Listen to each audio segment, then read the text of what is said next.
Okay, this is me bringing you a new video. Now, I did have two of my NFL Week 1, 2009, 2010 NFL Week 1 predictions, but I'm going to plan on doing that. I'm going to do that video tomorrow because really the video that I'm going to be doing is a wrestling video, even though I wanted to do the NFL video, but this is going to be my wrestling video. Really, this is another installment of my Wrestling Forgotten Gems, and these are going to be the two videos I make, which is going to be this one, and the video that I'm going to be making is going to be probably my last videos I'm going to be making at the place that I'm at now, and then probably my last videos for a while, because I kind of want to take a break with, like I said, trying to pack my stuff for my new place, getting ready for my new place, getting ready for my vacation and everything else. Just want to explore everything, so I just kind of want to take a break for a while.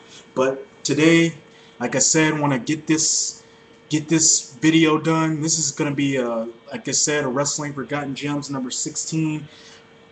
Again, with what I say in my Wrestling Forgotten Gems, this is where I talk about some of the most forgotten gems in wrestling history, whether it be pay-per-views, which is a pay-per-view that I'm gonna be talking about today, or a wrestling match that was so good that many people tend to forget it because they tend to pass it up for other wrestling matches or feuds, because there were a lot of good forgotten feuds that people just seem to forget, mainly because they like to remember some of the bad feuds, or feuds that really didn't take off like they were supposed to. And then, of course, the wrestlers in itself, like wrestlers who've been forgotten in wrestling history, like a Chris Benoit or a Glacier or some other wrestler of that nature, that just kind of got erased from wrestling history. And this is what my Wrestling Forgotten Gems is just talking about some of the most forgotten gems in wrestling history, and sort of bringing it and putting it back into your mind, and getting people to remember some of the things that were forgotten. But today, this is one of the most controversial pay-per-views I'm going to be talking about. This is the WWF's Over the Edge. Now, this is for Over the Edge 1999. This is one of the most controversial pay-per-views for two reasons. One was the Owen Hart dying in the ring, and people were trying to figure out how the cable snapped out, and it's been going on for years of what was the reason for the cable that they gave Owen Hart to come down to the ring. And then number two is the WWF went on with the show knowing that Owen Hart had just died, and they somehow continued the show, and WWE got a lot of heat from this back around this time when they made that pay-per-view, mainly from a lot of the critics and everything else, for the WWF just continuing the show with Owen Hart dying in the ring and then just dying overall. And really, I can understand what the critics are talking about, as the WWF shouldn't have continued with the show. They should have just scrapped it and should have just got rid of it. Like, should have just stopped the show completely, because out of respect for Owen Hart, they should have stopped the show. But the WWF just wanted to continue and go on with the whole pay-per-view, and really, you can tell that some of the wrestlers towards the end of the show, they kind of weren't into it because of what just happened to Owen Hart. And that's one of the main reasons why they should have stopped the show, is some of the wrestlers just couldn't get into the matches, and some of the finishes had to be changed and this and that.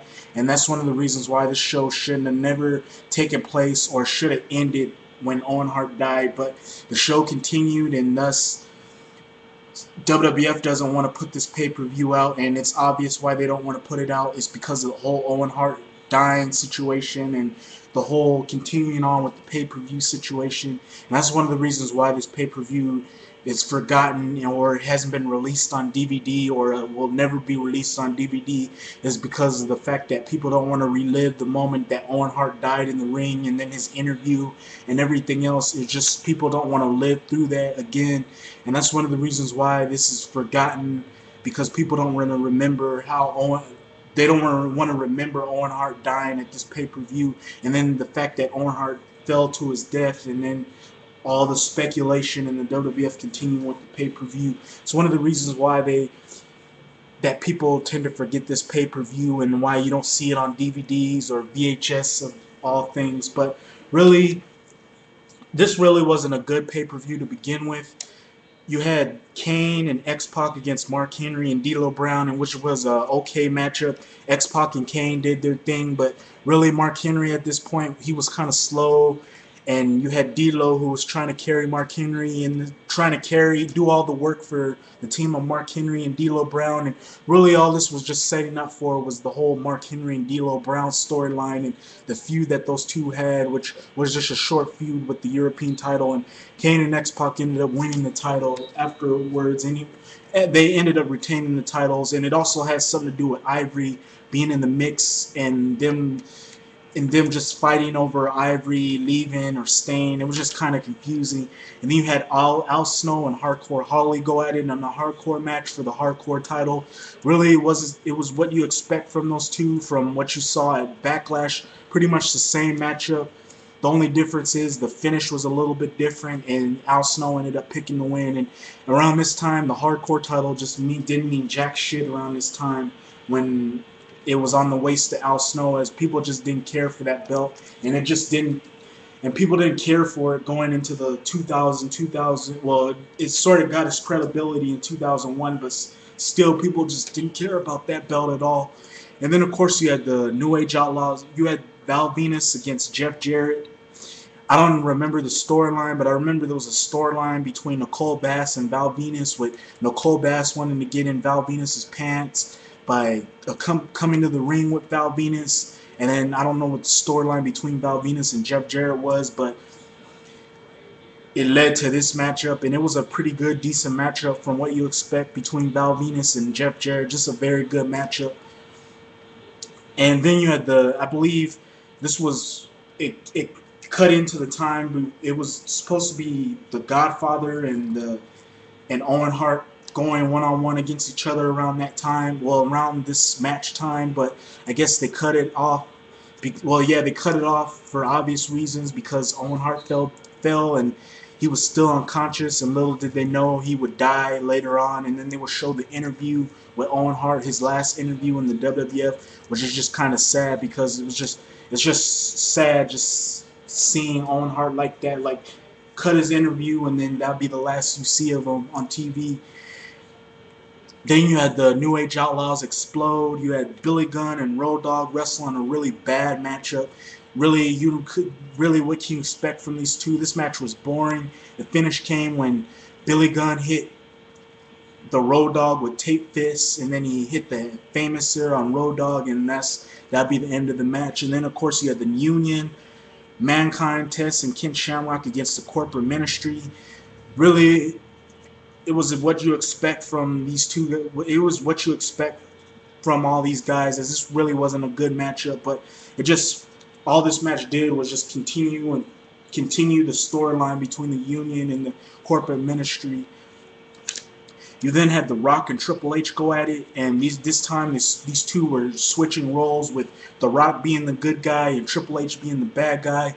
Really, this was a good matchup, and this was just a sign of things to come between The Rock and Triple H, as these two would just up their feud from that part of 1999 and 2000, and I guess going into part of 2001. And that was a really awesome feud. This was a really good matchup. I mean, you can't expect less between these two, because every time these two got in the ring, these two always had a good matchup against each other. And the only thing that kind of hurt this matchup was the DQ, but you can pretty much understand that, as they were trying to protect two guys. They were trying to protect The Rock, and they were trying to protect Triple H, as they were trying to push Triple H, and they didn't want to make Triple H look weak, as they're trying to push him into the WWF title scene. But still good matchup. And then you had The Undertaker and Stone Cold Steve Austin wrestling in a really good matchup. Really, you can't expect less between these two, as these two always have good matches against each other. And this match wasn't anything less between the two. These two put on a clinic, and then it also had the storyline with, is Vince McMahon going to screw Stone Cold Steve Austin, or is he going to call the match down the middle? And then, of course, he has Shane McMahon trying to screw Stone Cold Steve Austin. And then in the end, he sort of did screw him by pushing Vince McMahon into Stone Cold Steve Austin, Undertaker pinning Austin, and Shane counting 1, 2, 3 fast. And then, of course, this was all a setup, as Vince McMahon would be the higher power, and it would lead to a storyline going on from there. But still, this was not that good of a pay-per-view, but tends to get forgotten because the Owen Hart dying and everything else, but still